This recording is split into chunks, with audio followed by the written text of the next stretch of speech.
Matindi ang pag-atake ng Russia sa Ukraine nitong mga nagdaang araw. Dalawang malalaking pag-atake ng drone sa magkasunod na araw ang nagdulot ng sunog sa ilang bahagi ng Ukraine at nagdulot ng problema sa mga lungsod at infrastruktura ng bansa. Lalo pang lumalakas ang loob ng Russia sa paggamit ng drone sa pag-atake. Pinaalalahanan ng Ukraine ang Russia na mas kaya nilang higitan ang mga drone ni Vladimir Putin gamit ang kanilang mas eksakto at mapanganib na sandatang pangmalayuan. Ngunit hindi drone ang ginamit ng Ukraine ngayon. Pinalipad ng Ukraine ang Flamingo missile laban sa Russia bilang malaking paghihiganting pag-atake. Sumunod ang pag-ataking iyon sa dalawang aerial assault ng Russia. Noong gabi ng Nobyembre 11 naglunsad ang Russia ng 100 at 19 na drone sa Ukraine. Iniulat ng RBC Ukraine. Malawak ang target ng Russia, kabilang ang Donetsk, Dnipropetrovsk, Kharkiv at Odessa. Ayon sa ulat, inilunsad ang mga drone mula sa Russia o iligal na inangking Crimean Peninsula. Hindi gaanong naging matagumpay ang air defenses ng Ukraine laban sa mga drone. Noong 30 ng umaga ng Nobyembre, 1153 Shahid at Garan drone ng Russia ang napabagsak. Mas mababa ito sa kalahati ng bilang ng ipinadala ng Russia. Kaya 50 pang drone ang bumagsak sa 18 lugar sa bansa. Kaunti lang ang detalye mula sa RBC Ukraine sa pinsalang dulot ng mga drone. Pero nagbigay ito ng nakakakilabot na mensahe. Tuloy ang pag-atake at noong Nobyembre 12 dinoble ng Russia ang mapaminsalang atake. Sa petsang iyon, iniulat ng PC Ukraine na nagsagawa ang Russia ng kasunod na pag-atake.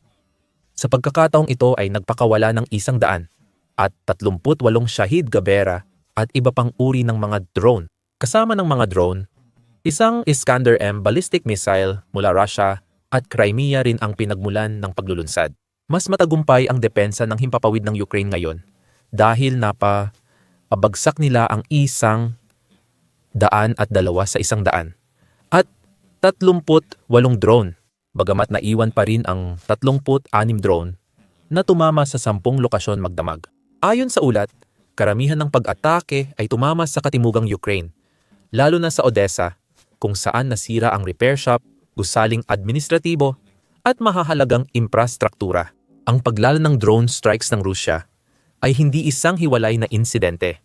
Bahagi ito ng isang pattern kung saan mas maraming drone ang inilunsad ng Russia laban sa Ukraine ngayong 2025 kaysa sa anumang ibang taon ng digmaan. Iniulat ni John Loff ng Chatham House na simula Oktubre, karamihan sa aerial assault ng Russia ay tinarget ang enerhiya ng Ukraine, habang sinusubukan ni Putin na ilubog sa dilim ang mga lungsod ng kanyang kalaban. Lalo na ngayong papalapit na ang taglamig. Ipinoblish ni Loft ang kanyang artikulo noong Nobyembre 10 kung saan binanggit niya na siyam na malalaking pag-atake na ang inilunsad ng Rusya laban sa infrastruktura ng enerhiya ng Ukraine simula pa noong unang bahagi ng Oktubre. Malamang ang mga pag-atake noong Nobyembre 11 at 12 ang nagpaakyat ng bilang sa 11. Ayon kay Loft, sinusubukan ni Putin na maglagay ng presyon kahit mabagal ang pag-usad sa labanan. Pinapalakas ng Russia ang pagsisikap nilang manalo bago magtaglamig sa pamamagitan ng pagsira sa enerhiya ng Ukraine at paghihirap sa mamamayan. Ayon kay Loff, ang pag-asa nila ay ang psikolohikal na presyong ito ay magdudulot ng pagbagsak ng suporta ng publiko para ipagpatuloy ang digmaan.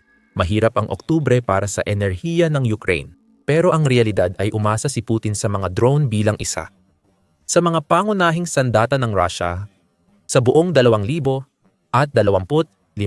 Noong Nobyembre 4 ibinunyag ni Metsa na nagpakawala ang Russia ng nakakagulat na 44,000 Shahid drone sa Ukraine. Sa unang 10 buwan, may 4,000 at 400 drone kada buwan sa karaniwan.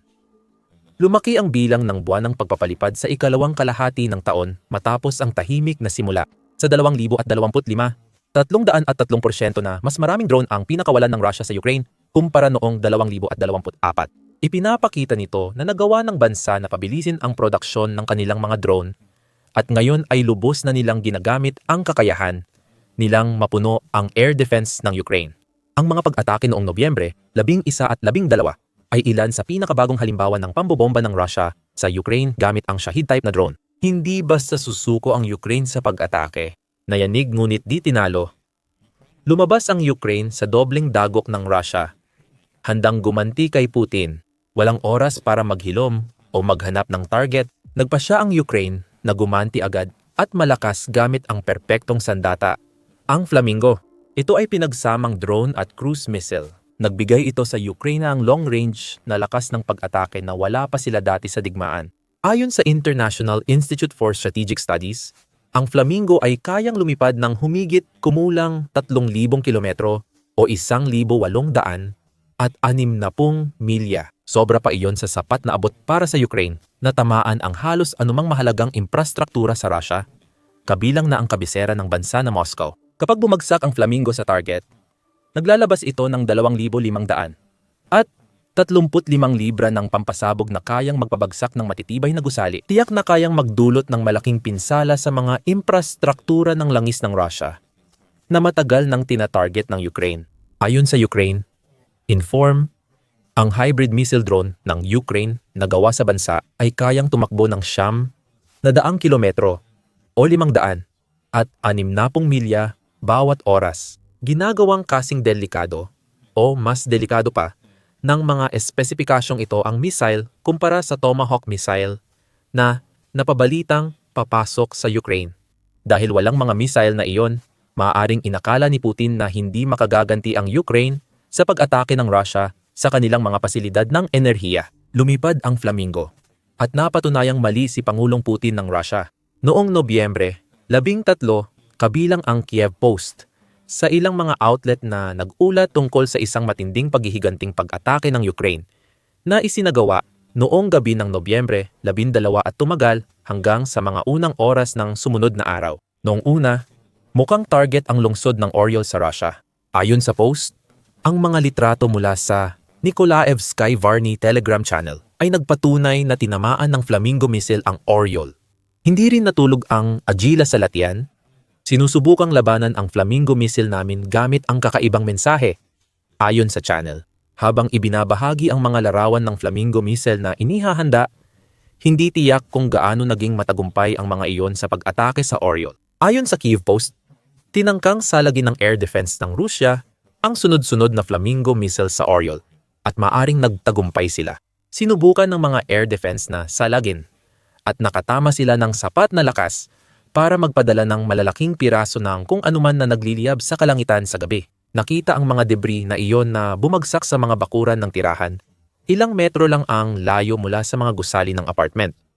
Kaya, ano sa tingin mo doon? Tila totoo ngayon ang sinasabi ng Russia na debris ng drone at missile ng Ukraine ang sanhi ng pinsala. Siyempre, ang pagbagsak ng isa o dalawang Flamingo ay hindi naman ganoon ka-impressive bilang paghihiganting atake.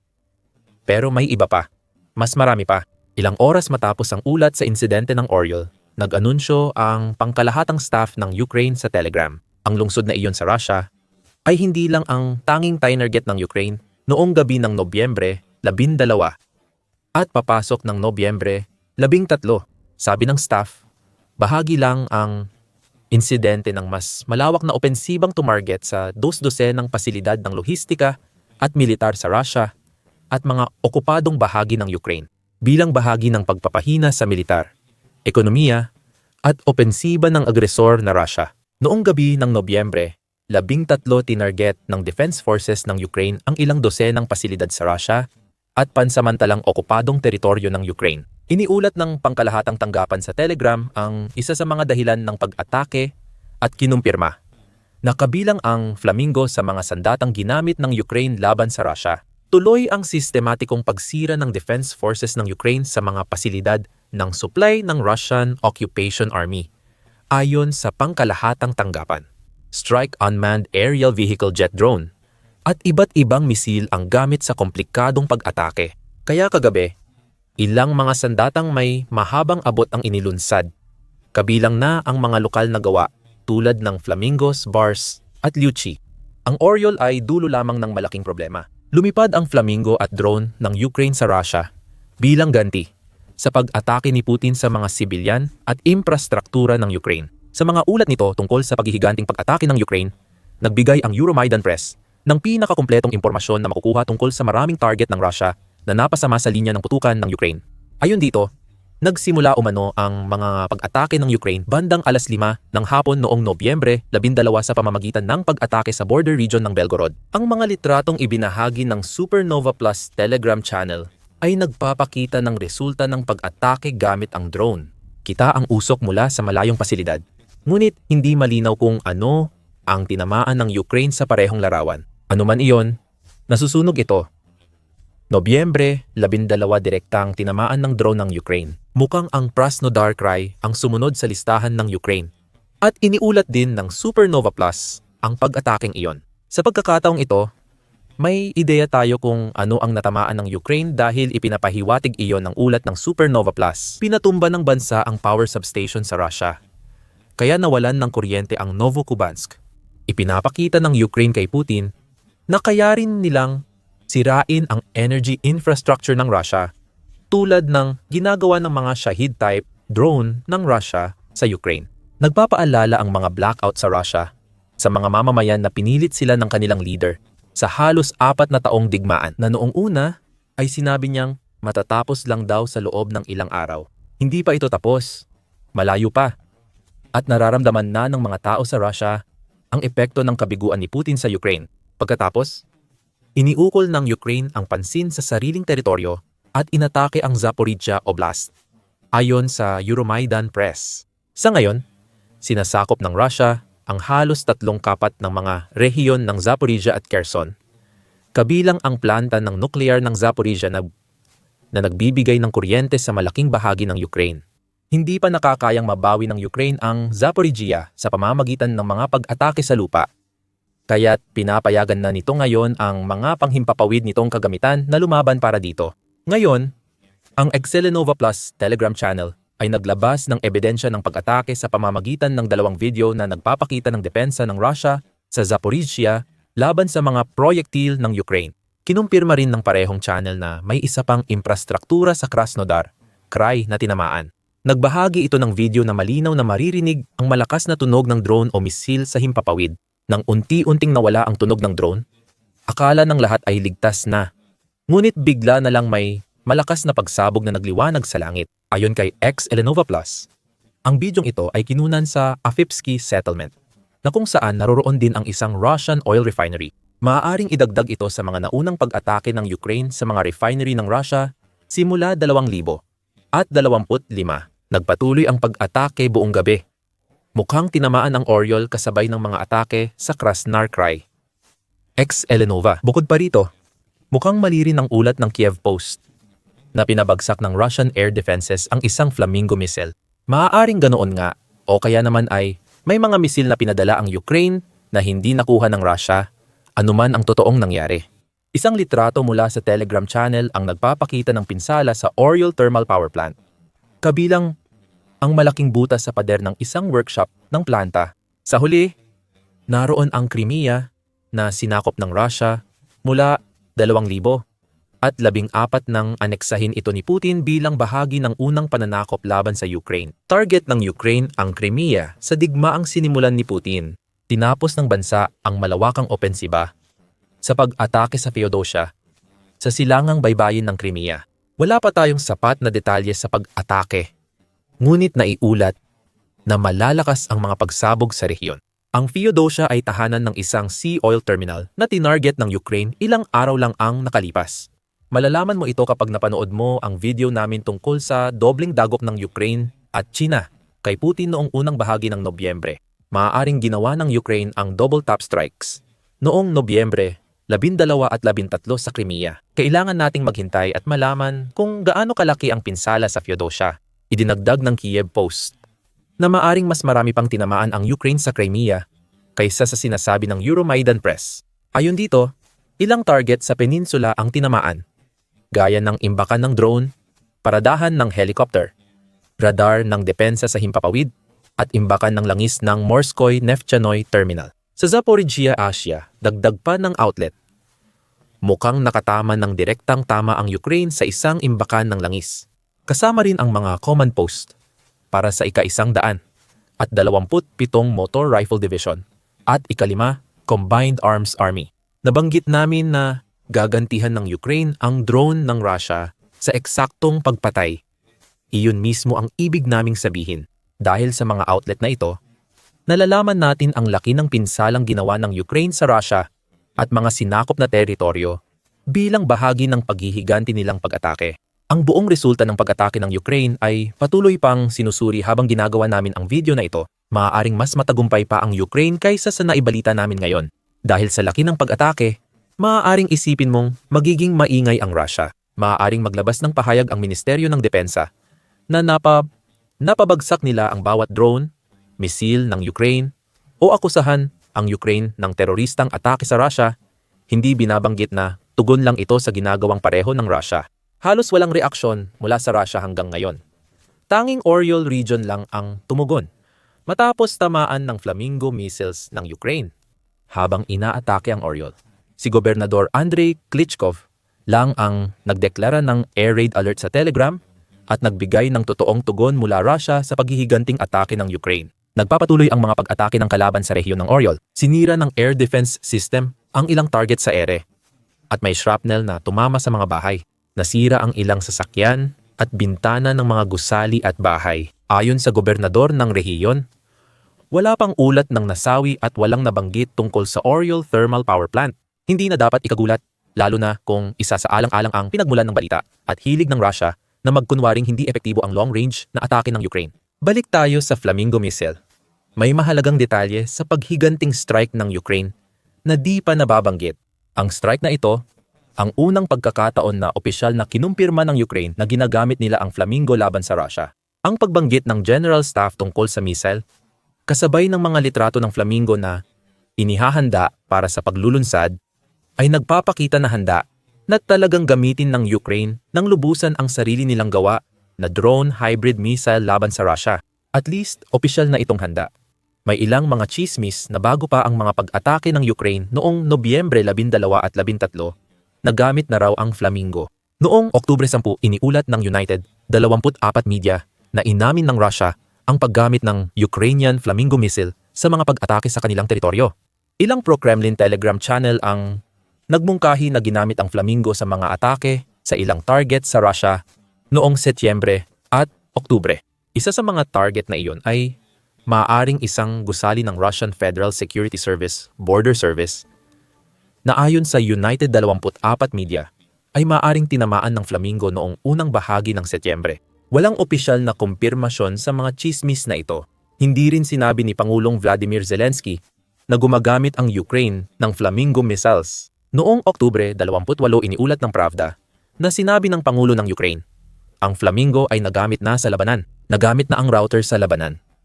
Sinisikap naming masubukan ito ng seryoso ngayong taon. Hindi lang isa o dalawang beses. Papunta na kami roon. Naniniwala kaming magtatagumpay dahil napatunayan ng aming paulit-ulit na paggamit na posible ang magandang resulta. Ang pumipigil lang sa pagkumpirma nito ay kakulangan ng impormasyon tungkol sa mga target. Mahalaga ang sinabi ni Zelensky tungkol sa missile, pero walang ebidensya na sumusuporta dito. Ngayon, dahil sa pag-atake ng Ukraine sa Oryol, sigurado na tayong lumilipad na papasok ng Russia ang Flamingo. Maaaring magsimulang lumipad ang lahat ng mga missile sa lalong madaling panahon. Nais ng Ukraine simulan ang mass production ng Flamingo at posibleng magawa ito bago matapos ang 2025.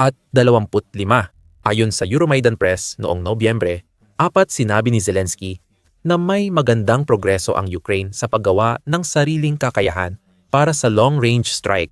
Ayon kay Zelensky, inaasahan ang mass production bago matapos ang taon, ngunit hindi siya nagbigay ng bilang kung ano ang ibig sabihin nito para sa bagong sandata ng Ukraine. Narito na ang Flamingo at mukhang delikado na ito. Sa malas para sa Ukraine, may kondisyon sa kwentong ito na pwedeng makaapekto agad sa Flamingo production. Ayon sa Kiev Independent, ang Firepoint na gumawa ng Flamingo ay kasalukuyang kontrobersyal kaugnay ng paghiganting atake ng Ukraine laban sa Russia. Inimbestigahan ng National Anti-Corruption Bureau ng Ukraine ang kumpanya dahil sa mga hinala na pinalaki ng kumpanya ang presyo ng bahagi para sa paggawa ng Flamingo, marahil para mas malaki ang kita. May mga tanong din tungkol sa dami ng sandatang ipinangako ng kumpanya sa militar ng Ukraine. Ang isyung iyon ay mag-aalala sa Ukraine. Kung hindi magawa ng Firepoint ang Flamingo gaya ng inaasahan, Paano maapektuhan ang plano ng Ukraine na gawing mass production ang missile? Mabagal ba ang long-distance attack ng Ukraine? Kaya ba ng bansa kumuha ng ibang kumpanya bukod sa Firepoint para sa Flamingo? Dahil tuloy pa ang investigasyon sa korupsyon, maaaring matagal bago natin makuha ang sagot sa mga tanong na ito. Sa ngayon, hindi ito alintana ng mga tao sa Ukraine. Kakawala lang ng militar ng kanilang bansa ng Flamingo laban sa Russia bilang bahagi ng malawakang serye ng mga paghihiganting pag-atake na nagpapakita kay Putin na hindi mananatiling walang sagot ang mga drone attacks ng Russia. Simula nang gamitin ng United States ang lakas militar laban sa Venezuela, sinubukan namang ipakita ng Russia ang lakas nito. Dumating na ang mga air defense ng Russia sa Venezuela at may mga mungkahi na maaaring hypersonic missiles na ang susunod. Sinusubukan ni Vladimir Putin na iparating kay Donald Trump na kasing lakas ng Russia ang United States. Ipinakita ng United States sa Russia na mas malakas ang Amerika habang nagpapakita ng lakas ang dalawang pangunahing militar sa mundo. Isang United States B-52 bomber ang nagpakita ng lakas at nagbigay kahihiyan sa Russia sa tulong ng mga kaalyado ng NATO. Inilapit ang lakas militar ng Amerika sa pintuan ng Russia. Noong Nobyembre 13 iniulat ng United 24 Media na nagpadala ang United States ng B-52 bomber para sa practice strike run na malapit sa Russia. Ipinapakita ang lakas ng kanilang himpapawid. Ayon sa ulat, ang B-52 ay sumali sa training mission na nagsimula sa silangang Finland na inihihiwalay mula Russia ng Gulf of Finland papunta sa Baltic Sea. Ang Amerikanong bomber ay sumali sa simulated strike sa Finland bago pumasok sa airspace ng Estonia. Doon, ang B-52 ay lumipad ng humigit kumulang 50 kilometro o mga 31 milya ang layo mula sa hangganan na pinaghahatian ng Estonia at Russia. Sinabi natin na ginagamit ni Putin ang kilos ng Russia sa Venezuela para magpadala ng mensahe sa United States. Ito ang tugon ng Amerika. Ang United States B-52 ay sumali sa multinasyonal na ehersisyo kasama ang Finland, Estonia at ilang NATO members. Habang nasa himpapawid ng Finland, sinamahan ng B-52 ng mga Finnish F-16 Hornet jet fighter. Pag-aari ng Finland ang mga jet pero gawa ito sa Estados Unidos. Ibig sabihin, mas malaki pa ang ipinakitang lakas militar ng United States laban sa Russia sa ehersisyo ng NATO kaysa sa inaakala. Kasama ang fighter jet escort, nagsagawa ang B-52 ng simulated weapon drop sa Sotimporo Firing Range, Finland. Malamang na minamanmanan ng Russia ang ginagawa ng NATO sa ibabaw ng Finland at nakita nila ang American bomber na nagsasagawa ng mga pag-atake nito. Gaya ng ginagawa nito sa loob ng mga dekada bilang bahagi ng militar ng United States, nagbigay ang Army recognition ng mas maraming detalye sa ulat nito tungkol sa ehersisyo ng NATO. Sinabi niya na ang United States B-52 ay lumipad mula Barksdale Air Force Base sa Louisiana, dumaan sa Moron Air Base sa Spain, at tumuloy sa Finland. Pagkatapos ng pagsasanay sa Finland, sinamahan ang United States bomber ng ilang United Kingdom Eurofighter Typhoon at E-3 Sentry early warning aircraft. Ipinapakita nito na higit pa ito sa pagpapakita ng lakas ng United States sa himpapawid. Ang NATO ay nagpapalakas sa mensahe ng United States sa pagpapakita ng pagkakaisa at pagtutulungan ng mga miyembro. Sa kabila ng pagsisikap ni Putin noong 2025 na ilayo si Trump sa mga kaalyado ng Amerika sa NATO, sapat na itong kahihiyan para sa presidente ng Russia. Hinaharap na niya ang sitwasyon matapos siyang talikuran ni Trump, tulad ng pagpataw ng parusa sa dalawang malalaking kumpanya ng langis ng Russia noong Oktubre. Ngayon, nagpapadala na ang United States ng mga sandata na alam ni Putin na maaaring magdulot ng matinding pinsala mismo sa pintuan ng Russia. Wala nang magagawa si Putin dito nang hindi nagdudulot ng malaking international na insidente. Ayon sa Army recognition, hindi lang lakas ng himpapawid ng United States ang ipinapakita ng B-52 display. Maraming dahilan kung bakit ipinadala ng United States ang kanilang bomber sa Finland. Sa parehong taktikal at estratehikong antas, simulan natin sa taktika. Ayon sa outlet, ang pagsasama ng maraming sasakyang panghimpapawid sa operasyon ng NATO malapit sa hangganan ng Russia ay nagpapakita kung paano maaaring planuhin ng organisasyon ang airstrike laban sa kalaban tulad ng Russia. Pambato ang B-52 dahil kaya nitong magdala ng iba't ibang standoff munitions at precision-guided weapons. Bahagi ng taktika ang pagkakaroon ng fighter jet sa magkabilang gilid. Halimbawa, kayang magdala ng Finnish Hornet ng air-to-air missile set air-to-air missiles at sandata para sa lupa. Malinaw ang taktika. Ang B-52 ang bumobomba, habang Hornet o Typhoon ang nagpoprotekta rito sa biyahe. Ayon sa Army Recognition, may link 16 data links ang Hornet ng Finland na gamit sa buong NATO. Ang LINC-17 ay communication system na nagpapahintulot sa eroplano o kagamitan sa network na magpadala at tumanggap ng real-time tactical na datos. Kung ano ang nakikita ng United States B-52, nakikita rin ng Hornet at vice versa. Tinitiyak nito na lahat ng eroplano na kasali sa isang NATO strike ay may pinakamalawak na kaalaman sa sitwasyon hanggat maaari. Ang Link 16 ay tagapagligtas ng buhay. Ayon sa BAE Systems, ang Link 16 ang pamantayan sa ligtas na situational awareness sa himpapawid, kung saan sinusukat ang ibang sistema.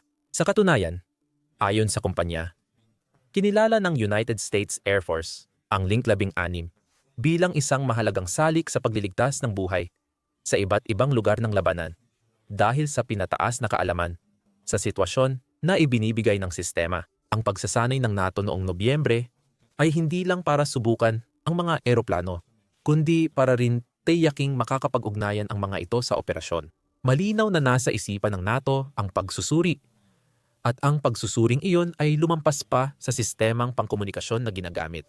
Sabi ng Army Recognition, ang pag-escort ng Finnish fighter jet sa American B-52 ay nagsisilbing pagsasanay ng Finnish Air Force sa iba't ibang sandata, mga epekto, schedule, at radio methods na posibleng di pa nila kabisado. Muli, kailangang malaman ng NATO na lahat ng mga gumagalaw na bahagi na ito ay maaaring magtulungan sakaling kailanganin nilang maglunsad ng opensiba laban sa Russia mula sa teritoryo ng Finland. Kaya, naging magandang pagpipilian si Timpero para sa practice range ng operasyon dahil moderno ito at kayang magbigay ng datos sa timing at bakas ng mga sandata.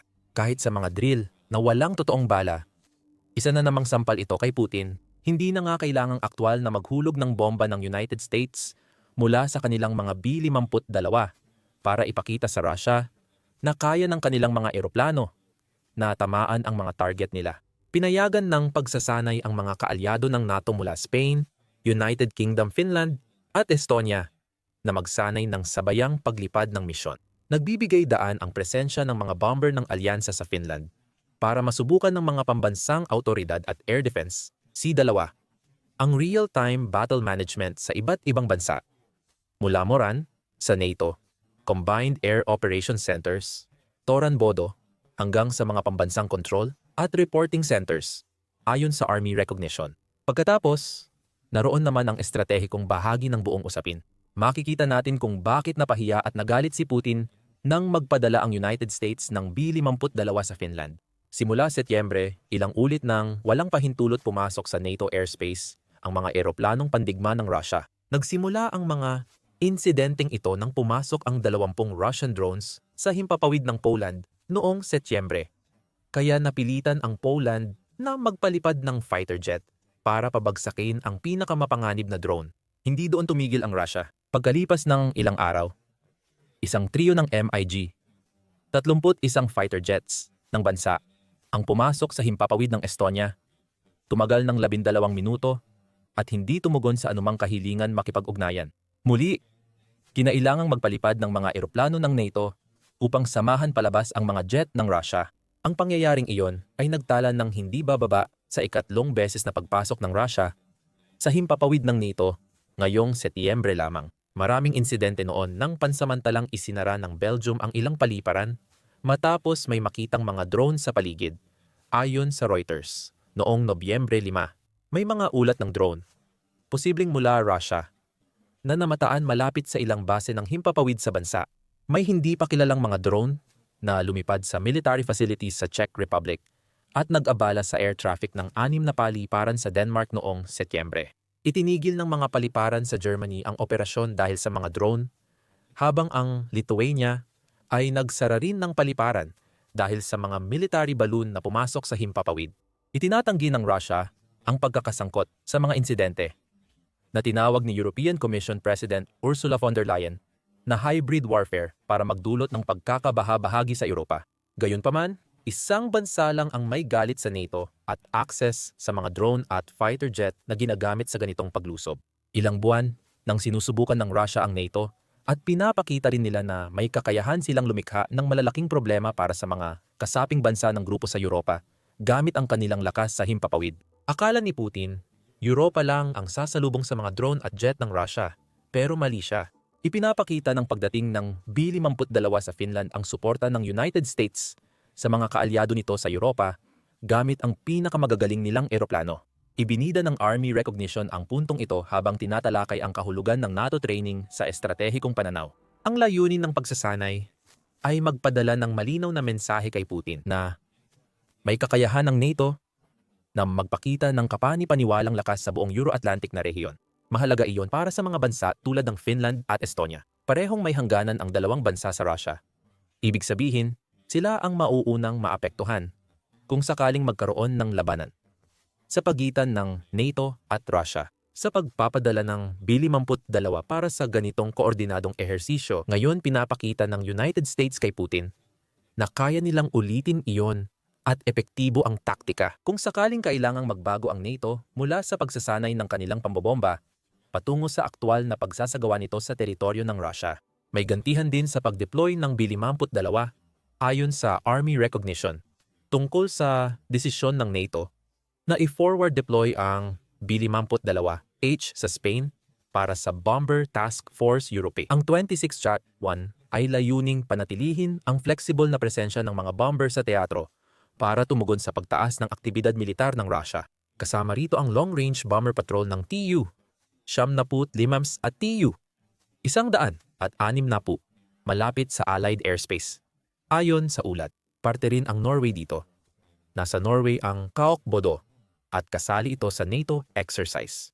Opisyal lang binuksan ang CAOC noong Oktubre. Ang pagsali nito sa ehersisyo ng NATO ay patunay na kayang gamitin ng organisasyon ang mga bagong kagamitan. Mabilis na nagbabago ang posisyon ng NATO sa silangan. Ayon sa Army recognition, tinututukan ng organisasyon ang pagbubuo ng estrukturang magpapalakas sa kanila sa Baltic Sea, Barents Sea, North Atlantic Ocean, at buong Scandinavia. Ipinapakita ng pagsasanay na nagtagumpay at magkakaugnay ang mga pagsisikap na ito. Masamang balita ito para kay Putin. Habang tinutokso niya ang NATO gamit ang mga drone, ipinapakita naman ng NATO kung ano ang maaaring kaharapin ng Russia kapag nagpasimula ito ng gulo sa silangan. Hindi rin nagkataon lang ang timing ng pagsasanay na ito. Sa simula ng video, nabanggit na parehong sangkot ang United States at Russia sa krisis sa paligid ng Venezuela. Iyan ang pinakabago sa serye ng sagutan ng dalawang bansa. Nabanggit na natin ang mga bagong parusa ni Trump laban sa Russia noong Oktubre, kung saan sa wakas ay tinupad ng United States President ang matagal na niyang bantang ito. Dahil sa matinding pagkainis niya sa patuloy na pagtanggi ni Putin na seryosohin ang mga usapang pangkapayapaan kaugnay ng digmaan sa Ukraine. Ang tugon ng Russia, ayon sa mga ulat ng makabagong diplomasya, ay ang magsagawa ng mga nuclear drill. Maaaring naghahanda rin ang United States na gawin ang pareho. Noong Oktubre 30 iniulat ng National Public Radio na sinabi ni Trump na gusto niyang muling magsagawa ng nuclear weapons testing ang United States. Matagal na tayong huminto, pero dahil may ibang bansa na nagsasagawa ng testing, sa tingin ko ay nararapat lang na gawin din natin, sabi ni Trump sa mga mamamahayag habang nasa Air Force One. Isama pa ang Venezuela, ginagamit ito ni Putin bilang proxy para takutin ang United States na sumunod sa Russia. Maaaring naging pagkakamali ito para kay Putin dahil maraming dahilan kung bakit maling desisyon ng Russia ang magpadala ng air defenses sa Venezuela. At malalaman mo kung ano ang mga iyon kapag pinanood mo ang aming video tungkol sa usaping ito. Balik tayo sa B-52 malinaw na ngayon na ang United States at Russia ay naglalaban sa isang paligsahan. Kapag ipinakita ng isang bansa ang lakas militar nito, tumutugon naman ang isa pa sa pamamagitan ng pagpapakita rin ng sarili nitong lakas. Ang pagpapahintulot ng United States sa kanilang mga B-52 na sumali sa mga kaalyado ng NATO sa isang ehersisyo malapit sa hangganan ng Russia ay maaring pinakamalaking pagpapakita ng lakas na nakita natin sa ngayon. Bakit? Ipinapakita nito kay Putin na buo ang suporta ng United States sa NATO at handang magpadala ng air asset kung kailangan. Nauunawaan ng United States ang halaga ng silangang bahagi ng NATO. Ang kiniyapusasyon, ang kinakatawan ng deployment na ito ay mas konkreto kaysa sa inaasahan ni Putin na makikita niya mula sa NATO at lalo na mula sa United States.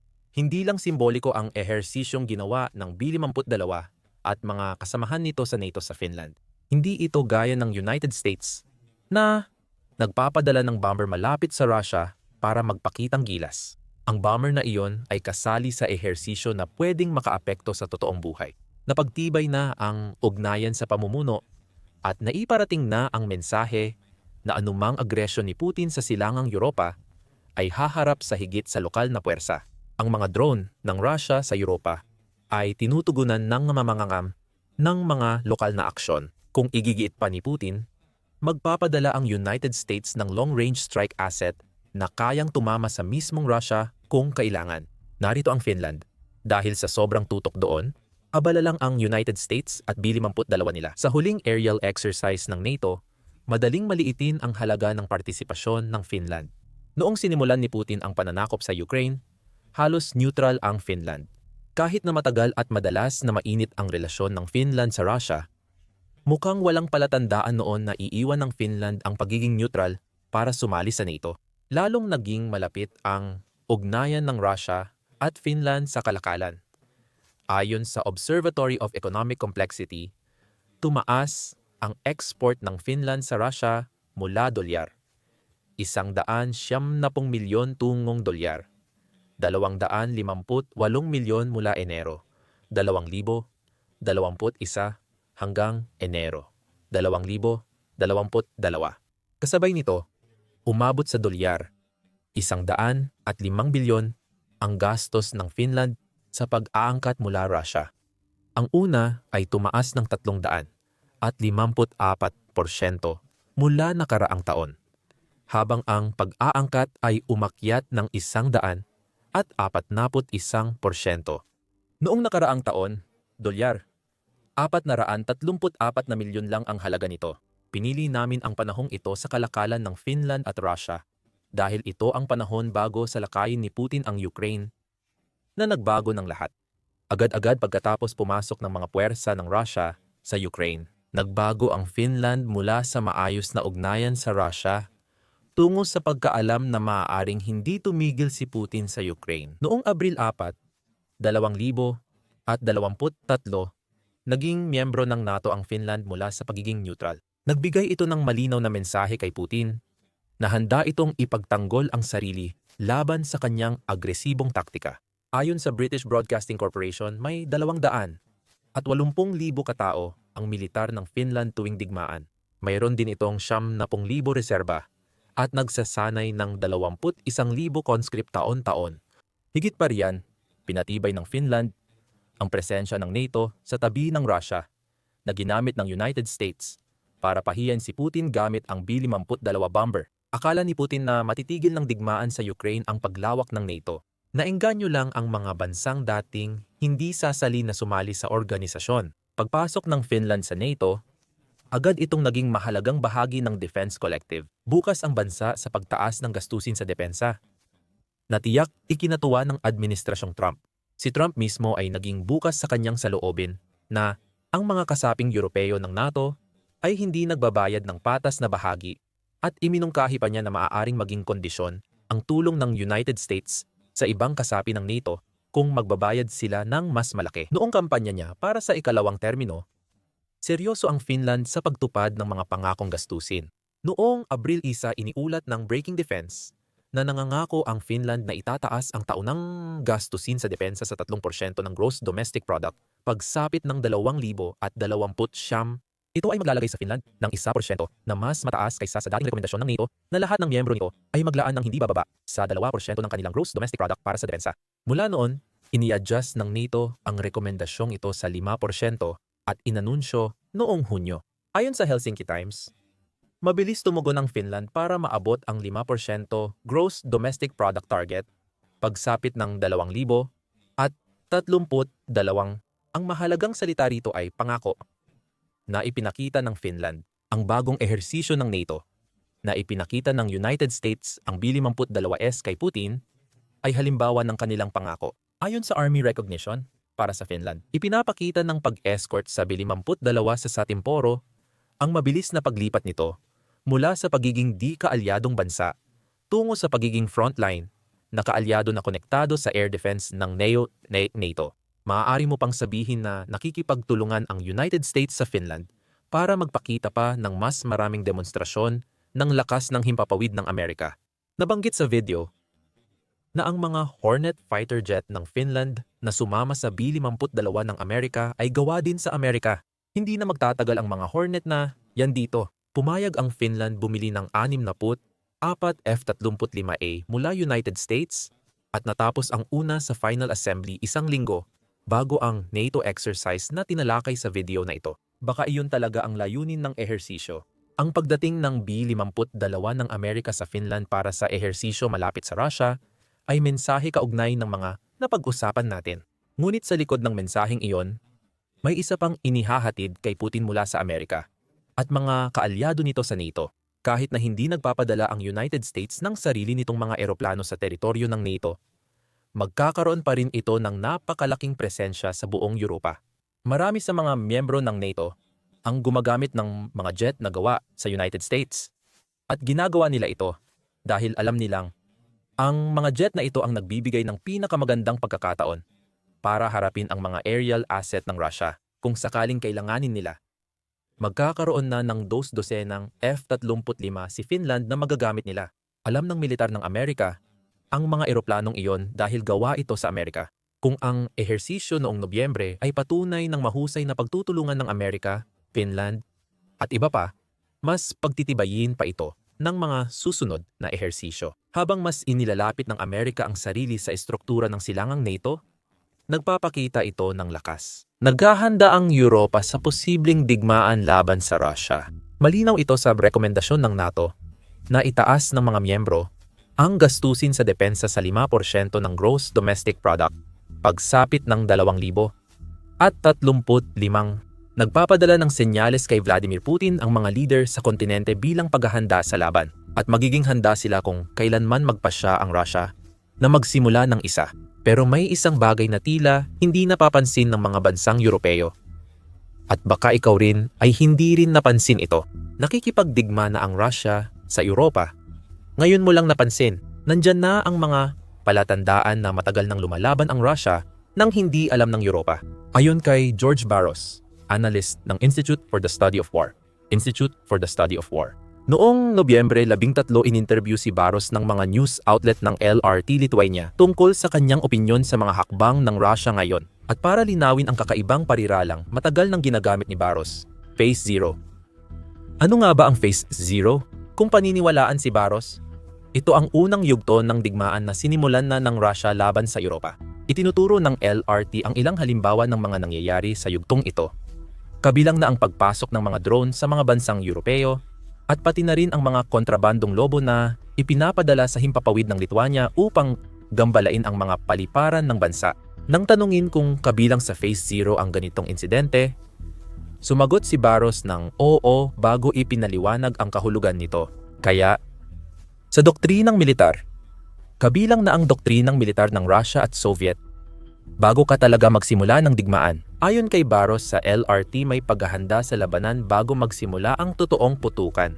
Iyan ang Phase Zero, ang paghahanda ng impormasyonal, pampolitika, at psikolohikal na kondisyon para sa posibleng mas malaking digmaan ng Russia laban sa Europa at NATO. Ang Phase Zero ay paghahanda ng Russia ng pundasyon para sa digmaan na hindi pa nagsisimula. Ang pagtatangkang manakot ay malaking bahagi ng yugtong ito. At dito pumapasok ang nabanggit na mga paglusob ng mga eroplano. Tatalakayin natin ang mga paglusob na iyon at ang iba pang palatandaan na nagsimula na ang Phase Zero mamaya sa video. Pero sa ngayon, sapat nang malaman na ang mga paglusob ng drone na ito ay sadyang ginawa. Parehong para subukan ang tugon ng mga bansang pinaniniwalaan ng Rusya na maaari nitong makalaban sa lalong madaling panahon. Ipinahayag ni Barros na may maraming dahilan ang Rusya kung bakit sinimulan nila ang Phase Zero bilang pahiwatig sa ibang bansa na nagmamasid, naghihintay, at naghahanda ang Rusya ng mga kagamitan na maaaring gamitin anumang oras ni Putin at ng kanyang mga kasamahan. Kadalasan, umiikot ito sa Baltic States tulad ng Lithuania, Estonia, at Latvia. Madalas kailangan kong ipaliwanag ang Rusya. May geopolitical at territorial na ambisyon ang Rusya sa Baltic States na tinitingnan nitong bahagi ng makasaysayang lupain ng Russian Empire, Ruski Mir. Sabi ni Baros, lahat ng ito ay napag-uusapan niya kasama ang mga kasamahan mula sa kanluran. At ang mga Ruso ay nagnanais din na ganap na muling pag-usapan ang estruktura ng seguridad para sa Europa. Ibig bang sabihin nito ay lubos nang inilaan ni Putin ang Russia sa isang ganap na digmaan laban sa Europa at partikular sa mga miyembro ng NATO sa kontinente? Hindi naman kailangan, ayon kay Baros. Ngunit hindi ito ang layunin ng Phase Zero. Naghahanda ang Russia para sa posibleng mangyari. Hindi sa siguradong mangyayari. Gusto ni Putin na maging handa sa lahat. Kabilang ang kakayahang unang umatake sa nakikitang kahinaan ng Europa. Kung sakaling sumiklab ang isang digmaang pisikal, kung wala ng iba, tila nagkakaisa ang lahat ng Baltic States na sila ay nasa target ni Putin. Noong Mayo 2023, iniulat ng LRT na nabunyag nila ang mga lihim na dokumento ng Kremlin tungkol sa mga plano ng Russia para sa Baltic States. Hindi direktang tinatalakay ng mga planong iyon ang pananakop. Ngunit pinag-uusapan kung paano sinusubukan ng Russia impluwensyahan ang aksyon at opinyon ng publiko sa tatlong bansang ito. Ang mga dokumentong iyon ay espesyal na inihanda para sa Kremlin ng Directorate for International Relations and Cultural Contacts with Foreign Countries ng Russia noong taglagas ng 2021. Hinati ito sa dalawang bahagi. Ang unang bahagi ay naglalarawan ng mga banta sa interes ng Russia na natukoy ng Directorate, habang ang ikalawa ay tinatalakay ang mga hakbang na dapat gawin ng Russia upang malampasan ang mga banta na iyon. Ang mga hakbang na iyon ay mula sa politikal, panlipunan, hanggang sa militar. Ngunit ang lahat ng ito ay dahil sa kagustuhan ng Russia na palakasin ang impluwensya at kontrolin ang dating Soviet Baltiko. Ayon kay Baros, ito ay Phase Zero. Mulat ang tatlong bansang Baltiko sa mga ambisyon ni Putin. Noong Marso, binigyang diin ng editor ng British Broadcasting Corporation Europe na si Katja Adler sa isang artikulo kung paano nilalayo ng mga estado sa Baltiko ang sarili mula sa impluwensya ni Putin. Sinabi niya na ginagamit ng Russia ang maraming taktika na pasok sa Phase Zero ni Baros, lalo na malapit sa Estonia. Naitala ng bansang iyon ang paggamit ng Russia ng thermal imaging buoys sa ilog Narva, na hangganan ng Russia at Estonia. Patuloy ang Global Positioning System jamming sa hangganang iyon. Bahagi ito ng planadong kampanya ng Russia para takutin at laruin sa isipan ang mas maliit na bansa. Tumugon ang Estonia sa iba't ibang para, ayon kay Adler, kabilang na ang pagsama sa Lithuania at Poland sa paghingi ng pag-atras nito mula sa International Anti-Personnel Landmine Treaty. Malinaw ang ibig sabihin dito. Nag-aalala ang mga Baltic States at Poland tungkol sa kanilang mga hangganan at gusto nilang magamit ang ganitong uri ng mga landmine para protektahan ang kanilang sarili. Kung magsimula ng isang ground invasion ang Russia, ang mga halimbawa na itinampok natin hanggang ngayon ay tila magkakahiwalay. Sa totoo lang, hindi sila ganoon. Alam na alam ng mga Baltic States ang ginagawa ng Russia. Gayunpaman, ang ibang bahagi ng Europa ay tila mabagal kumilos sa pagbuo ng tamang tugon sa Phase Zero ng Russia. Tandaan mo yan. Babalikan natin sa dulo ng video. Ayon kay Baros, ang Phase Zero campaign ng Russia ay magiging opisyal na operasyon at kasalukuyang isinasagawa. Ito ay lubos na organisado. At ang mga aktibidad na ito ay hindi basta-basta lang nagsimulang lumitaw ng aksidente. May nag-utos mula sa Kremlin o Russian General Staff. Ayon kay Baros sa LRT, dapat silang magsimula ng serye ng kaganapan, pagmamanman, provokasyon, at pagsubok sa pagsasara ng mga paliparan at pagmamanman ng pasilidad militar sa iba't ibang bansa. Ang lahat ng aksyon sa Phase Zero ay paghahanda para sa Phase 1 ng plano ng Russia. Ang kinetic phase, kung saan magsisimula ang putukan at papasok ang mga tangke. Kung may natirang tangke ang Russia matapos ang digmaan sa Ukraine, ito ang posibleng Phase 1. Ayon kay Baros, posibleng maglabas ng opisyal na kahilingan ang Russia sa Europa o NATO na gawin o itigil ang isang bagay. Maaring kasama sa mga kahilingan ang pagpigil sa pagpapalawak ng NATO. Halimbawa, kung matugunan ang kahilingan, maaaring umatras ang Russia pabalik sa Phase 0 o tuluyang tapusin ang mga phase. Kung hindi matugunan ang kahilingan, magsisimula ang kinetic na digmaan na matagal nang inihanda ng Russia. Hindi pa nagsisimula ang kinetic na digmaan, pero nakikipagdigmaan na ang Russia sa Europa at maraming palatandaan dito. Ang pinakahalatang palatandaan ay nakaharap mismo sa Europa. Sinabi na ng Russia sa Europa na sila ay nasa digmaan. Hindi man direkta, ginawa na ito ng Russia sa karaniwan nitong paraan. Parang inosenteng bansa lang na tumutugon sa agresyon gamit ang mga taktika na ginagamit nito ngayon. Pero kung susuriin mo ang mga kasinungalingan at mga pagtatangkang pagkakalat ng maling impormasyon, malinaw na sinasabi ng Russia sa mga bansang Europeo na tumututol sa ginagawa ni Putin sa Ukraine na kasali sila sa labanan.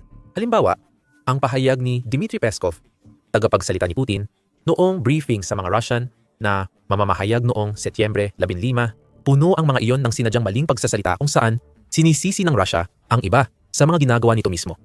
Nakikipagdigmaan ang NATO sa Russia. Malinaw ito at hindi na kailangan ng ebidensya.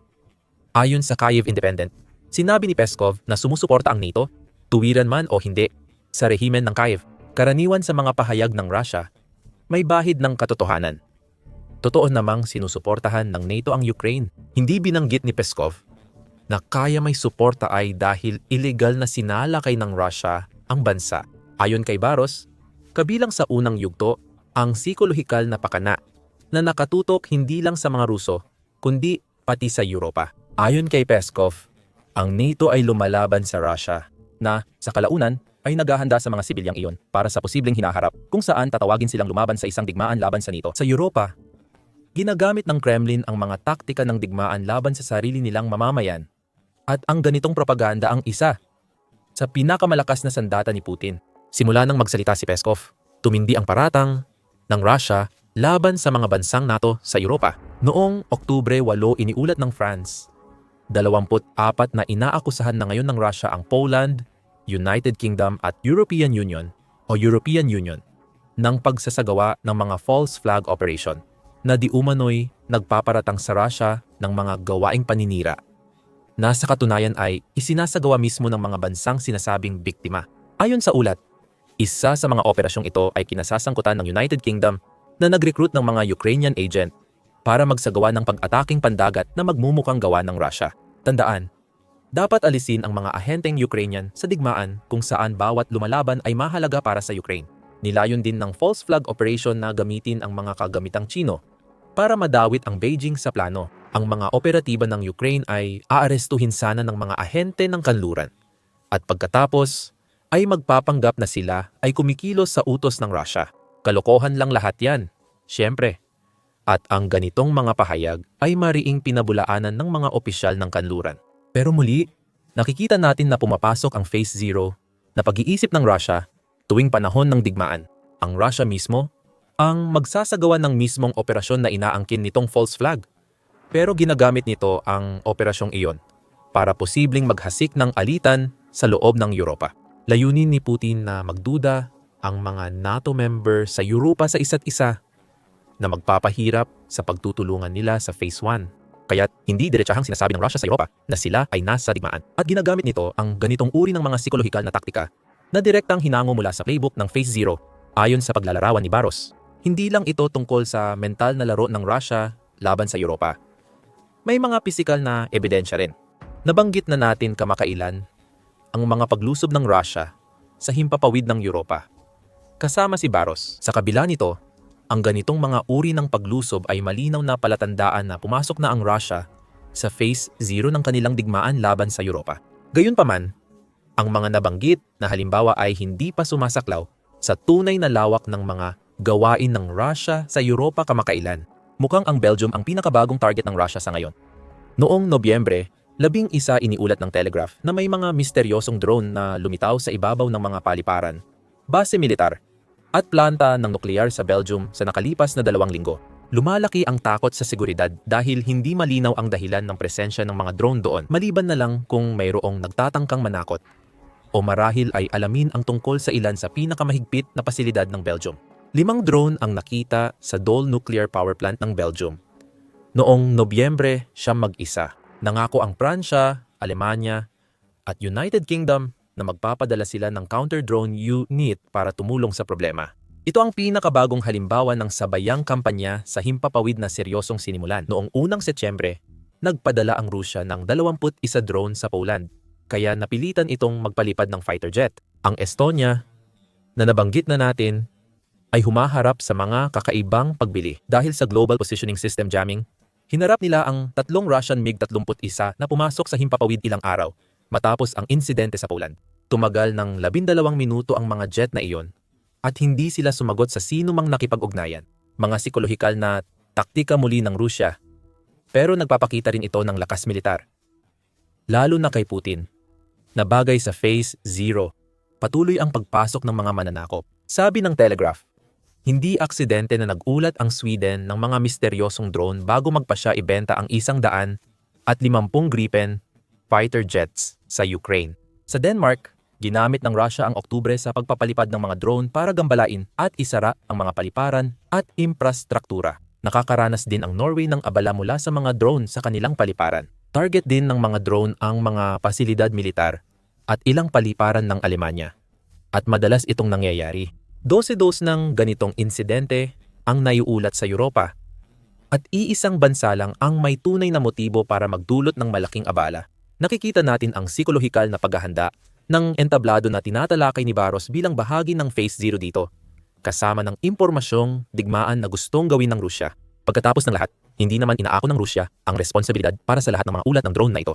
Binanggit ng Telegraph na walang matibay na ebidensya na Rusya ang nasa likod ng mga insidente. Niloloko ni Putin ang Europa sa pamamagitan ng pagsisimula ng isang digmaan na halos hindi mapagkasunduan ng marami sa kontinente kung talagang nangyayari.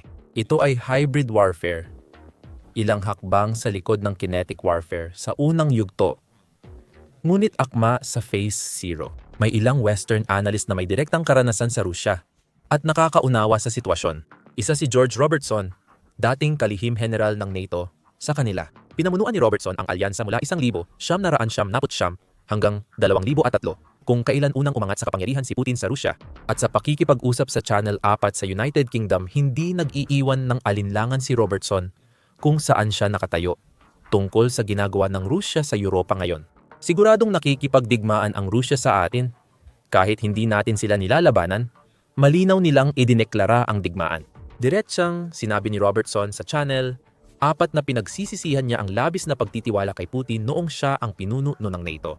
Makikita mo lang talaga ang ginagawa ng Rusya kapag umatras ka at tiningnan ang mga pattern.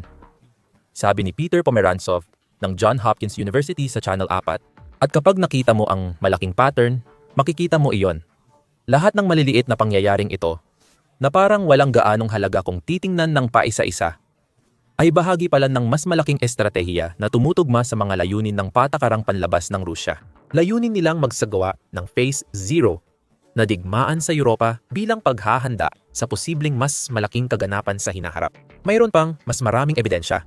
Simula ng kanluran ang pagsasagawa ng mga parusa sa langis ng Rusya matapos ang pananakop sa Ukraine, si Putin ay bumubuo ng isang shadow fleet ng mga lumang oil tanker para mag-transport ng langis ng Rusya sa ibang bansa. Walang malapit na autoridad na mapanuri.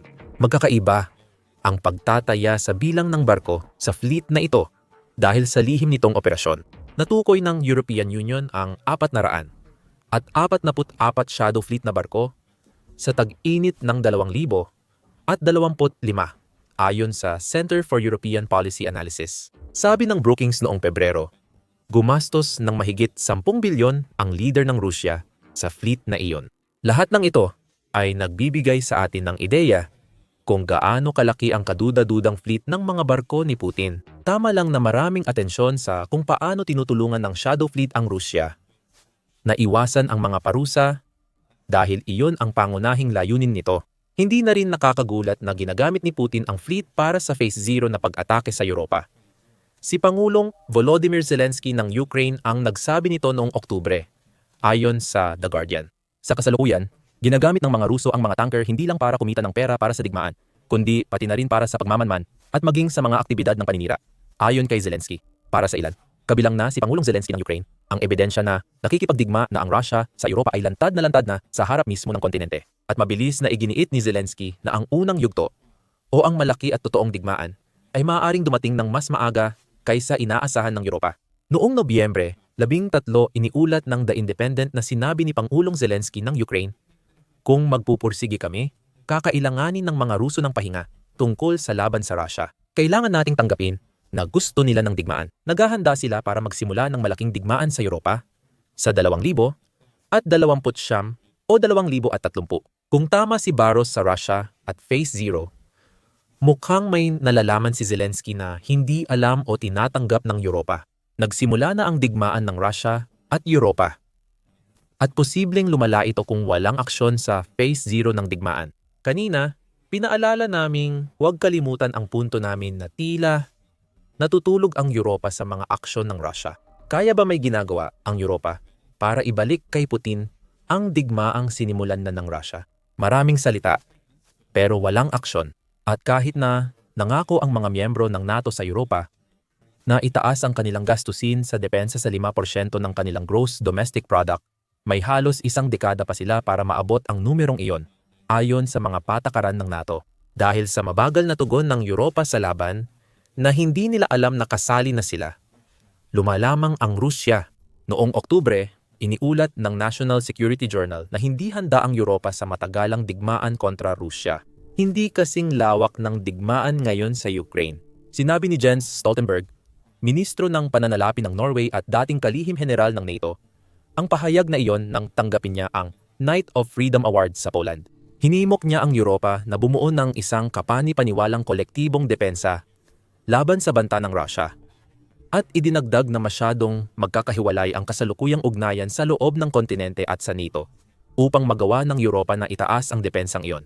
Tungkol naman kay Baros, mayroon siyang sariling pagkadismaya sa kung paano hinaharap ng mga bansang Europeo ang nakikita niyang totoong katotohanan na ang Russia ay nakikipagdigmaan sa Europa. May payo siya para sa mga kasaping Europeo ng NATO. Una, dapat nating pangalanan ang bagay ng tama. Dapat nating tawagin ang ginagawa ng Russia laban sa mga NATO member bilang tunay na kilos ng digmaan. Ayon kay Baros sa LRT, sabi ng mga analyst ng Institute for the Study of War, dapat magkaisa ang Europa at tanggapin ang kasalukuyang sitwasyon nito. Kapag nangyari iyon, doon lang haharapin ng kontinente ang Phase 0 ng planong pandigma ng Russia at maaaring mapigilan ito bago maisakatuparan ni Putin ang unang yugto. Hindi pa rin tiyak kung maaabot ng Europa ang pagkaunawang binanggit ni Baros, ngunit may isang bagay na hindi magbabago. Magpapatuloy ang Russia sa kilos digmaan. Kumpiyansa ang mga commander ng Kremlin na ang kanilang mga makabagong sandata ay higit pa sa sapat ang lakas upang mapigilan ang mga puwersa ng Ukraine. Sobrang mali sila. Muli na namang nabura sa isang iglap ang pinakabago at pinakamalakas na sandata ng Rusya. Tulad ng marami pang nauna, patuloy na ginagastos ng Kremlin ang yaman nila, pero patuloy silang tinatalo ng Ukraine mula sa mga tangke at mga armored na sasakyan hanggang sa mga sistema ng depensa sa himpapawid at mga radar. Malaking palatandaan ito ng lumalakas na Ukraine at desperadong Russia habang nalalapit ang ika-4 na anibersaryo ng digmaan. Ang pinakabagong balitang ito mula sa digmaan ay direktang nagmula sa Defense Forces ng Katimugang Ukraine na, gaya ng ipinapahiwatig ng kanilang pangalan, ay karaniwang nag-ooperate sa mga katimugang rehiyon ng bansa tulad ng Kherson at Zaporizhia. Nag-post ang mga puwersa sa Facebook noong Nobyembre, 13 na ibinunyag ang napakaraming target ng Russia na kanilang napabagsak sa nakalipas na 24 na oras. Ang mga anti-aircraft missile system ng kalaban na BAK-M3 at OSA ay nawasak sa katimugan sa nakaraang araw. Patuloy tinatarget ng puwersang pananggulan ng katimugang Ukraine ang mga pwesto, posisyon ng pagpapaputok at likurang lugar ng kalaban. Sa nakaraang araw, umabot sa 239 na mananakop ang nalugi sa panig ng kalaban. Isang tangke, isang BAK-M3 air defense system, isang OSA anti-aircraft missile system, 4 na artillery system, 22 unit ng automotive equipment, 2 electronic warfare system, isang radar station, isang quad bike, 5 motorsiklo, isang buggy, 3 electric scooter, isang unit ng engineering equipment, 3 communication antenna. Nawasak, 37 tauhan mga silungan. Ang mga unit ng air defense sa operational zone ng South Group of Forces ay nakasira ng 30 attack unmanned aerial vehicle ng uri na Shahid, isang 3-6, isang 3-1. Patuloy ang mga operasyon ng labanan. Napakaraming target ang nawasak sa loob lamang ng isang araw. At bawat isa ay karapat-dapat ipagdiwang.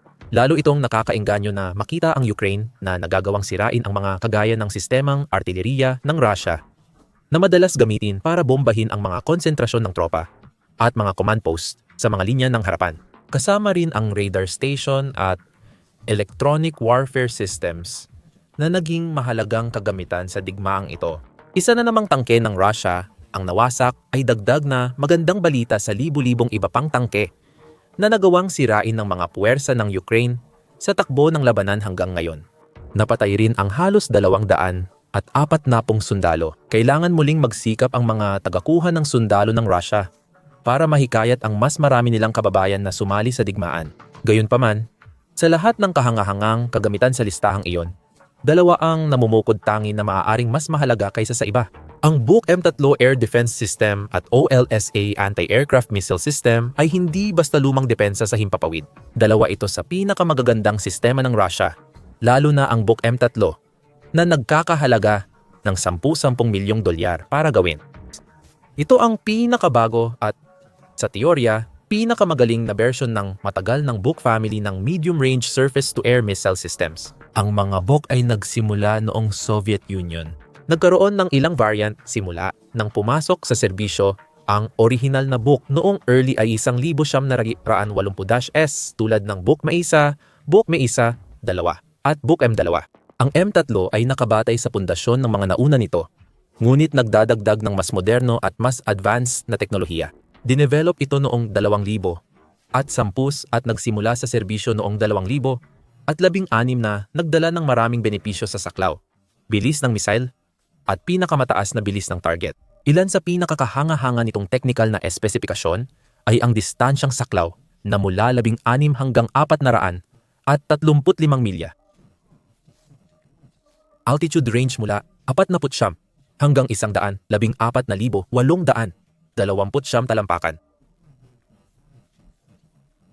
At pinakamataas na bilis ng target na Mach 88 o 6,000 at 700 milya kada oras. Batay sa pagsusuri at datos, 75% ang tsansa na tamaan ng Buk M3 ang sasakyang panghimpapawid ng kalaban. May 70% na tagumpay sa mga ballistic missile at 80% na tsansa na tamaan ang paparating na cruise missile. Mas matibay ito sa electronic countermeasure at mabilis na target kaysa ibang air defense system, pati mga naunang Buk model. Ang interceptor missiles nito ay umaabot ng Mach 4.6 o 3,500 milya kada oras. Kayang magmaniobra sa ere gamit ang parehong air rudder at reactive rudder para hanapin at tamaan ang kanilang mga target ng may eksaktong katumpakan. Ayon sa Russia, napakahusay daw ng sistemang ito at kaya nitong pabagsakin pati ang American MGM 140, isa sa pinakamahusay na ballistic missile sa mundo. Mahalagang tandaan na hindi pa ito napatunayan, pero hindi maikakaila na ang Buk M3 ay makapangyarihan at kahanga-hangang kagamitan. Ito ang dahilan kung bakit umaabot sa dolyar 45 milyon ang karaniwang presyo ng bawat sistema. Karaniwan, ang bawat sistema ay may command vehicle at target acquisition radar vehicle para mangalap ng impormasyon sa paparating na target. 6 na transporter erector, launcher, radar televehicles, at 3 transporter erector launcher vehicles. Kahit mahal at mataas ang teknolohiya ng Buk M3, hindi ito naging mahirap patumbahin ng mga puwersang Ukranyano.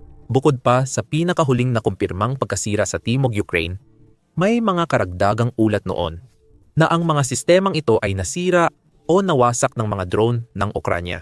Kamakailan, lumabas ang ulat na nakipagsanib puwersa ang Ukraine Special Operations Forces sa kilusang paglaban ng Russia na Chornya Iskru, itim na sindi, para magsagawa ng cross-border attack na sumira rin sa isa pang Buk M3 air defense system sa Rostov, Russia, na malapit sa silangang hangganan ng Ukranya. Nasira rin sa pag-atake ang pangunahing radar system ng Russia na Neboyu. At muling ibinahagi sa Facebook ang detalyadong ulat. Ayon sa opisyal na account ng Special Operations Forces ng Armed Forces ng Ukranya, winasak nila ang Buk M3 at tinamaan ang Neboyu radar ng mga Ruso. Noong gabi ng Setyembre 28, nakisama ang Special Operations Forces ng Ukranya sa kilusang rebelde sa Russian Federation. Isinagawa ni Chornya Iskra ang mga espesyal na hakbang kung saan 2 mahalagang bahagi ng air defense system ng kalaban ang napinsala. Sa rehiyon ng Rostov, ang Buk M3 anti-aircraft missile system At ang Neboyu Early Detection Radar Station ay naging tumpok ng bakal. Bawat complex ay nagkakahalaga ng daang milyong dolyar. Ang Buk M3 ay tumatama sa target hanggang 80 km. At ang Neboyu ay nakakakita ng fighter hanggang 400 km. Parehong nagbanta ang dalawang sistema sa Ukrainian combat aviation sa frontline at pumigil sa malalalim na pag-atake ng Ukraine. Pero ang mga complex na ito, particular na, ay hindi na magagamit. Ayon sa post, mahalaga para sa Rusya ang mga sistemang tulad ng Buk M3, pagpigil sa mga puwersa ng Ukranya na maglunsad ng malalayong pag-atake sa iba't ibang rehiyon ng Rusya, lampas sa hangganan. Ang mga pag-ataking ito, nakaramihan ay nakatuon sa mga target na infrastruktura ng gasolina at langis nitong mga nakaraang linggo at buwan, ay maaaring masabing pinaka-epektibong paraan upang magdulot ng pinsala sa Kremlin at posibleng tapusin ang digmaan. Maging si Pangulong Volodymyr Zelensky ng Ukranya ay umamin dito sa isang talumpati noong Setyembre nang kanyang sinabi, ang pinaka-epektibong mga parusa, ang mga pinakamabilis na gumagana, ay ang mga sunog sa mga oil refinery ng Rusya, mga terminal nito, at mga imbakan ng langis. Malaki ang limitasyong ipinataw natin sa industriya ng langis ng Rusya at epekto nito sa pagpigil ng digmaan. Pero posible lang ang parusang binanggit ni Zelensky kung kulang pa sa air defense system ang Rusya para protektahan ang kanilang infrastruktura ng langis. Kaya bukod sa pagtutok sa mga target gaya ng mga pipeline, refinery at pumping station, hindi rin maaring baliwalain ng mga puwersa ng Ukraine ang kahalagahan ng pagtukoy at pag-atake sa mga gaya ng Buk M3 at Neboyu na mga istasyon ng radar. Sa kabutihang palad, alam ng Ukraine ang katotohanan iyon at mahusay nilang natutukoy at inaalis ang air defense ng Rusya saan man ito naroroon. Bukod sa Buk M3, binanggit ng Southern Forces ang pagsira rin sa isa pang Russian air defense system, ang OLSA, GECOOWASP. Ang K-33 OLSA ay isa sa pinakamatandang surface-to-air missile system ng Rusya. Na-develop ito sa Soviet Union noong 1960-S at unang ginamit sa aksyon noong 1970-2. Gayunpaman, kahit na mas luma ito kumpara sa mga tulad ng Buk M3, malayo ito sa pagiging lipas o walang silbi at marami pa rin itong halaga na maibibigay. Isa itong kauna-unahang likha sa mundo nang ito ay inilunsad bilang unang mobile air defense missile system na may sariling engagement radars. Lahat ay nasa iisang sasakyan. At kahit na nagkaroon ng iba't ibang version ng sistemang ito sa paglipas ng mga taon, lahat sila ay may all-in-one na televehicles na kayang mag-detect, mag-track at mag-intercept ng mga kalabang sasakyang panghimpapawid. Mag-isa man o may tulong ng karagdagang surveillance radars. Dahil dito, kilala ang mga GSA system sa kanilang mobility. Dahil isang sasakyan lang ang kailangan nila imbes na maraming magkakahiwalay na bahagi.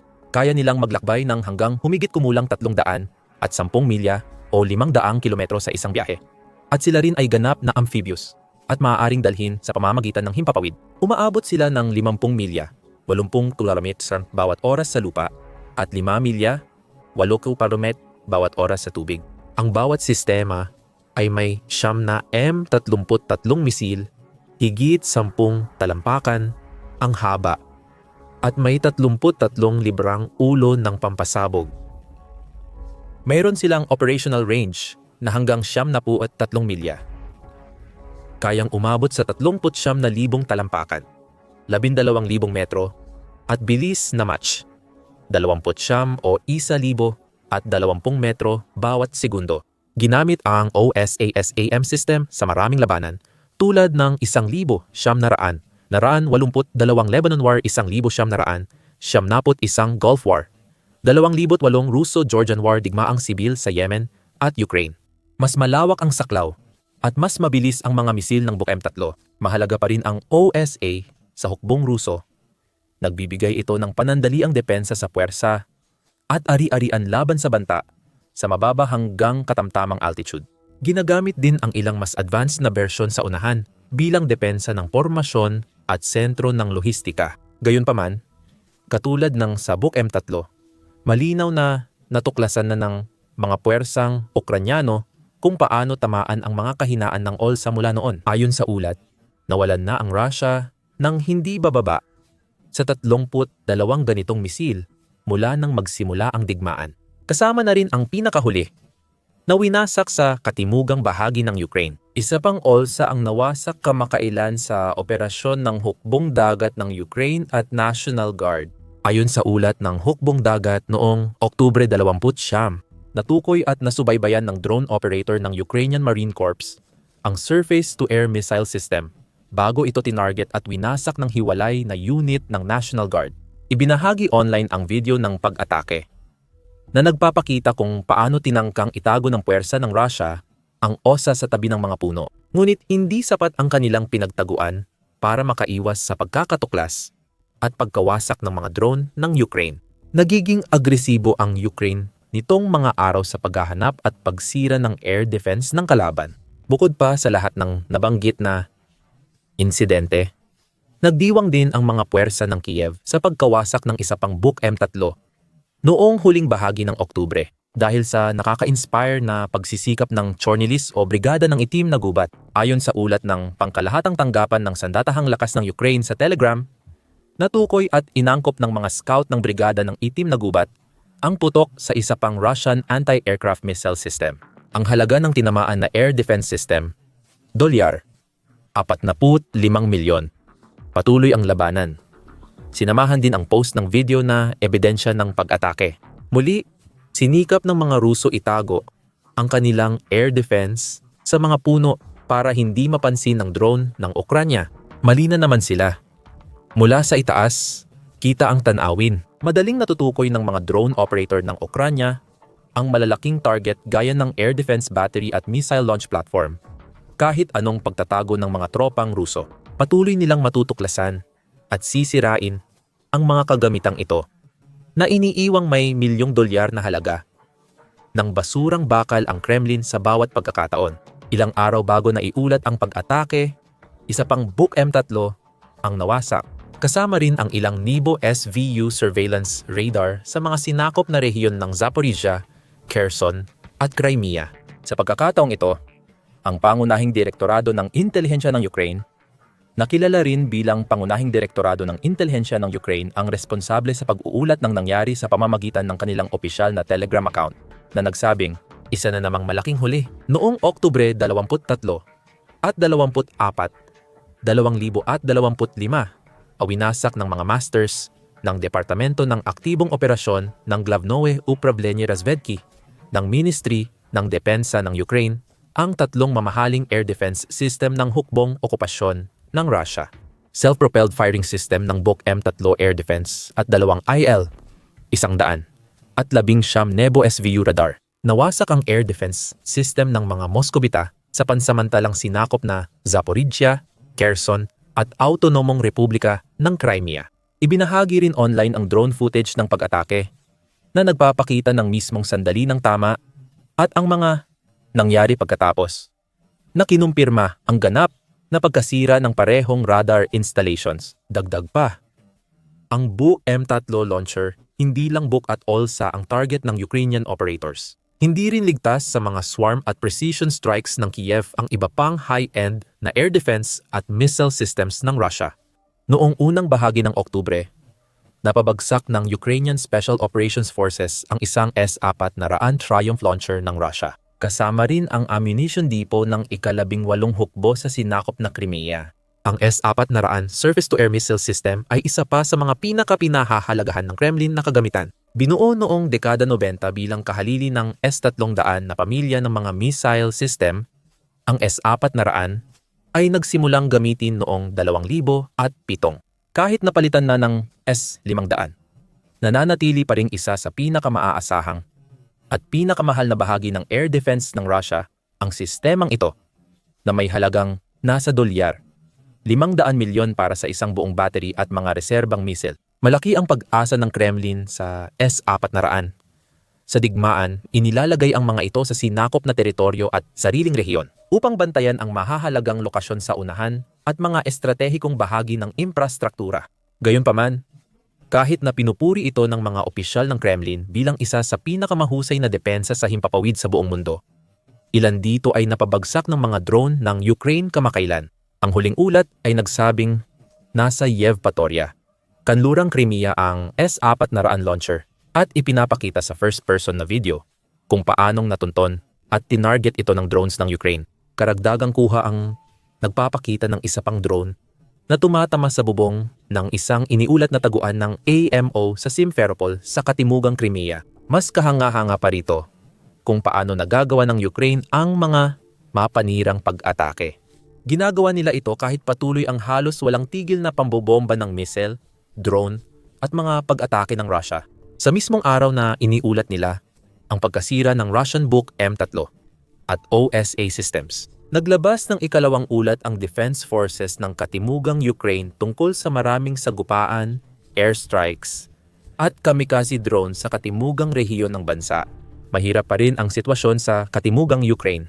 Sa mga nakaraang araw, sunod-sunod ang pag-atake ng kalaban sa katimugang rehiyon. Gamit ang Shahid 136, 131 UAVs, naglunsad sila ng 2 missile strike sa rehiyon ng Odessa.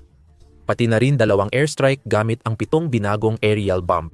28 sagupaan na itala sa loob ng 24 na oras. Sa Oleksandrivka, napigilan ng puwersang pagtatanggol ang 15 pag-atake sa ating tropa. 6 na pag-atake ng kalaban ang napigilan ng mga sundalong Ukranyano sa Hulyapil. Sa direksyon ng Orakiv, 5 beses na sinubukan ng mga mananakop na tropa na atakihin ang mga posisyon ng ating mga tagapagtanggol. Sa direksyon ng Dnieper, 2 pag-atake ang sinubukan ng kalaban sa sona ng grupong Timog ng Puwersa. Sa nakalipas na 24 na oras gumamit ang kalaban ng humigit kumulang 1,300 at 60 kamikaze drone ng iba't ibang uri at nagsagawa ng humigit kumulang 200 at 40 na pagbagsak mula sa unmanned aerial vehicle gamit ang 200 at 69 na bala. Patuloy ang pambobomba ng artilerya ng mga mananakop sa posisyon ng ating tagapagtanggol. Sa nakaraang araw, 400 at 75 na pambobomba ang naitala gamit ang mahigit 1,800 at 70 bala. Kaya hindi lang basta nakakayanan ng mga puwersang Ukranyano ang matindi at walang humpay na mga pag-atake, kundi nakakahanap din sila ng paraan at pagkakataon para gumante. At habang maraming drone ng Russia ang napapabagsak ng mahusay na depensa sa himpapawid ng Ukraine, bumabagsak na lang ito nang walang pinsala bago pa man makalapit sa mga target na nais nilang sirain. Tila mas mahusay naman ang mga drone ng Ukraine sa paghahanap at pagsira ng kanilang mga target, habang mas marami silang nawasak na mamahaling air defense at long-range radar ng Russia. Mas lalaki ang puwang sa teritoryo ng kalaban. Pwedeng gamitin ng mga drone at missile ang mga puwang na iyon para tamaan ang iba pang target at magdulot ng mas malaking kaguluhan sa Kremlin. Sa madaling salita, bawat tagumpay na atake ay nagpapadali sa susunod dahil nababawasan ang depensa. Kung magpapatuloy ang Ukraine sa ganitong bilis, posibleng maubusan ng air defense system ang Russia na mag-iiwan sa maraming rehiyon, bayan, lungsod, at mga lugar sa unahan na lantad at walang depensa. Panoorin ang video para makita kung paano pumalpak ang air defense ng Russia laban sa estratehikong drone strike ng Ukraine. Panoorin mo ito para makita kung paano natatakot at hindi mapakali si Putin habang papalapit ang mga drone ng Ukraine sa kanyang kuta sa Moscow. Mag-subscribe sa aming channel para lagi kang updated sa mga bagong balita at mahahalagang kaganapan tungkol sa digmaan ng Russia at Ukraine, pati ibang labanan sa mundo.